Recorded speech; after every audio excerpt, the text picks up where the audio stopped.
hampir seluruh Indonesia. Dulu kita bangga dengan punya Bandara Soekarno-Hatta, Pak, dengan arsitektur yang ke-Indonesiaan lah, mengadopsi kearifan lokal. Di situ ada apa namanya, ornamen-ornamen Bali sebagai pintu gerbang masuk ke Indonesia. Akan tetapi terakhir-terakhir seolah-olah bahwa itu ditinggalkan, ya. Jadi langsung mengadopsi apa namanya, konsep ya kemodernan lah. Padahal dalam rangka untuk mendorong tujuan wisata. Contoh Banyuwangi, Pak. Banyuwangi hari ini sedang bersaing dengan 20 dominator arsitektur bandara di seluruh belahan dunia, yang akan mendapatkan reward kurang lebih 14 miliar lah. Tentu ini menjadi kebanggaan bagi kita. Nah, kenapa tidak bandara-bandara lain yang bakal kita bangun? Tadi ada beberapa lokasi, kita coba dorong, Pak. Nah, gitu. Kita panggil arsitektur-arsitektur lokal sehingga bahwa begitu datang ke Indonesia, memang inilah kita. Nah, itu. Tentu juga dengan mempertimbangkan kenyamanan dan keamanan.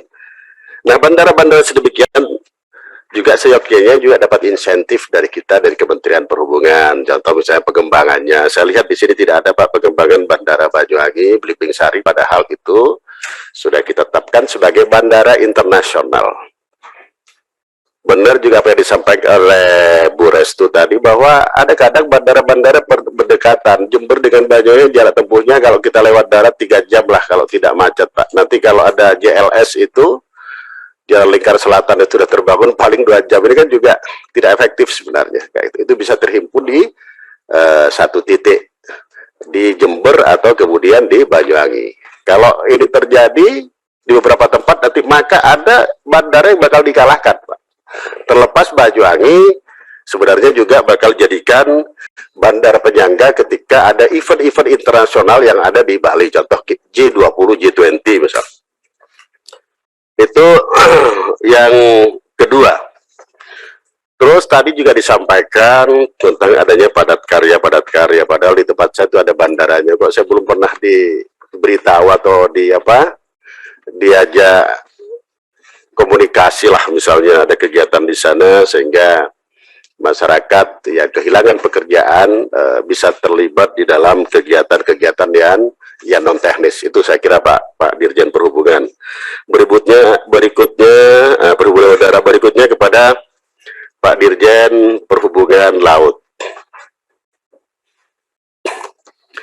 Tiketing online, Pak, saya sudah juga bicara di beberapa kesempatan kan. Saya melihat menimbulkan semakin semrawutnya tampilan-tampilan di pelabuhan.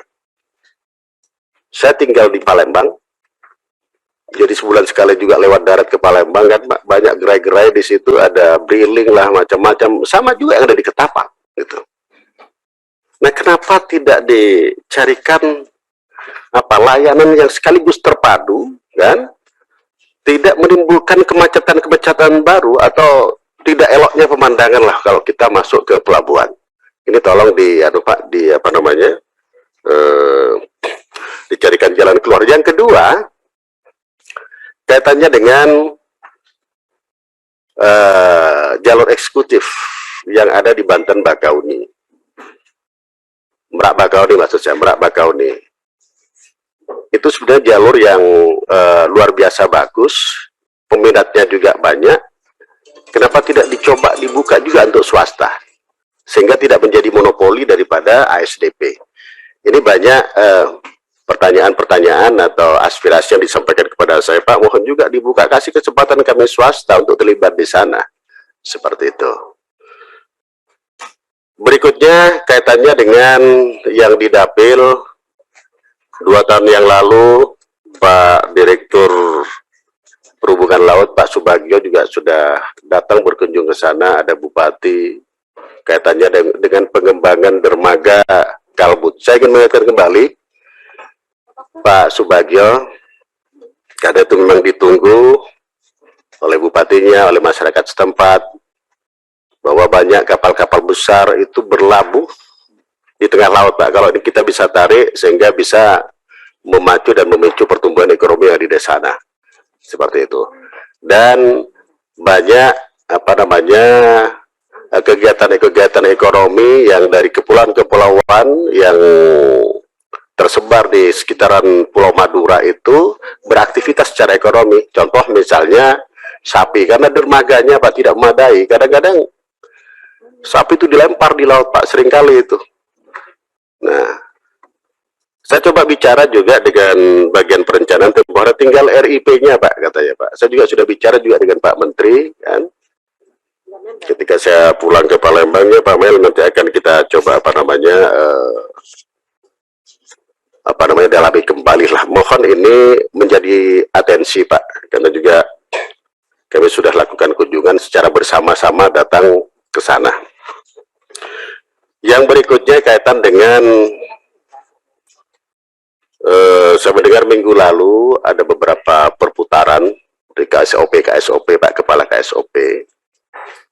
Saran saya mungkin untuk wilayah-wilayah tertentu, tempat-tempat tertentu Pak, kalau di situ misalnya ada pangkalan-pangkalan militer, seyogyanya mungkin dengan background, bukan kita mau mendikotomi bahwa harus sipil dan militer, sehingga koordinasi di antara KSOP dengan entitas atau lembaga-lembaga terkait itu berjalan dengan baik.